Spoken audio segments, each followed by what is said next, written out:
Perkenalkan, nama saya Muhammad Rizvin Syabahri dengan NIM 0201112825301136. Di kesempatan kali ini saya akan berkampanye mengenai bahasa Indonesia.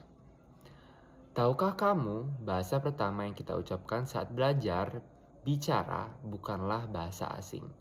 Bukan bahasa Inggris, bukan bahasa Korea, bukan pula bahasa dari layar ponsel kita. Bahasa pertama itu adalah bahasa Indonesia. Bahasa yang kita gunakan untuk menyebut ibu dan ayah. Bahasa yang kita pakai untuk tertawa, marah, bermimpi, dan berharap. Namun, hari ini mari kita jujur bertanya pada diri sendiri. Masihkah kita bangga menggunakannya? Di tengah maraknya istilah asing, campur aduk bahasa di media sosial, hingga anggapan bahwa bahasa Indonesia itu kurang keren, kita mulai lupa bahwa bahasa ini adalah jati diri bangsa. Bahasa Indonesia lahir dari perjuangan. Ia disatukan melalui Sumpah Pemuda 1928 ketika para pemuda berikrar menjunjung bahasa persatuan, bahasa Indonesia. Bayangkan, ratusan suku, ratusan bahasa daerah, namun disatukan oleh satu bahasa. Itu bukan hal kecil, itu adalah kekuatan. Namun, hari ini tantangannya berbeda. Dalam kehidupan sehari-hari, kita sering mendengar kalimat seperti "let's go", "sorry ya", "by the way", atau "no comment". Tidak salah mempelajari bahasa asing. Bahasa asing itu penting, bahkan perlu. Tapi masalah muncul ketika bahasa Indonesia justru tersingkir di rumahnya sendiri. Di dunia pendidikan, masih ada anggapan bahwa menggunakan bahasa Indonesia yang baik dan benar itu kaku, terlalu formal, bahkan membosankan. Padahal, bahasa Indonesia mampu menjadi bahasa ilmu pengetahuan, teknologi, dan pemikiran kritis. Di dunia akademik, banyak istilah asing digunakan tanpa usaha mencari padanan kata dalam bahasa Indonesia. Akibatnya, bahasa Indonesia perlahan dianggap tidak mampu menampung perkembangan zaman. Padahal, bahasa berkembang karena dipakai dan dihargai, bukan ditinggalkan.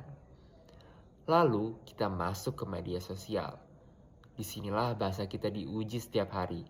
Singkatan berlebihan, ejaan diabaikan, bahasa dicampur tanpa aturan, dan makna kata sering disalahgunakan. Memang, media sosial adalah ruang bebas, namun kebebasan bukan berarti kehilangan tanggung jawab. Ketika generasi muda lebih bangga menggunakan bahasa asing untuk terlihat pintar, modern, atau berkelas, tanpa sadar kita sedang mengirim pesan berbahaya, seolah-olah bahasa Indonesia itu tidak cukup bernilai. Padahal, bahasa adalah cermin martabat bangsa. Jika kita meremehkan bahasa kita sendiri, bagaimana orang lain akan menghormatinya?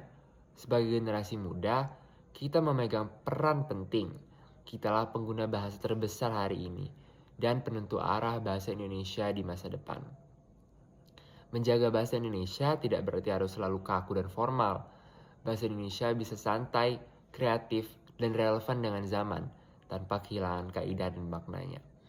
Kita bisa menggunakan bahasa Indonesia yang baik dan benar di ruang resmi, tetap santun dan jelas di media sosial, bangga menulis, berbicara, dan berkarya dengan bahasa sendiri, mengkritisi penggunaan bahasa asing yang berlebihan dan tidak perlu. Karena mencintai bahasa tidak cukup hanya dengan mengaku bangga, cinta harus dibuktikan lewat penggunaan nyata. Bahasa Indonesia bukan sekedar alat komunikasi, ia adalah identitas, sejarah, dan masa depan. Ia telah menyatukan kita sejak dulu dan masih menjadi penghubung jutaan suara hingga hari ini. Jangan biarkan bahasa Indonesia hanya hidup di buku, pelajaran, dan upacara resmi. Hidupkan ia dalam percakapan kita. Gunakan ia dengan bangga di kelas, kampus, media sosial, dan ruang publik. Belajar bahasa asing itu hebat, tapi mencintai bahasa sendiri adalah tanda bangsa yang bermartabat. Mulai hari ini, mari kita bertanya pada diri sendiri, sudahkah kita memperlakukan bahasa Indonesia dengan hormat?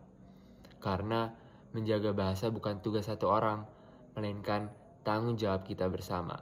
Aku bangga berbahasa Indonesia. Bagaimana denganmu?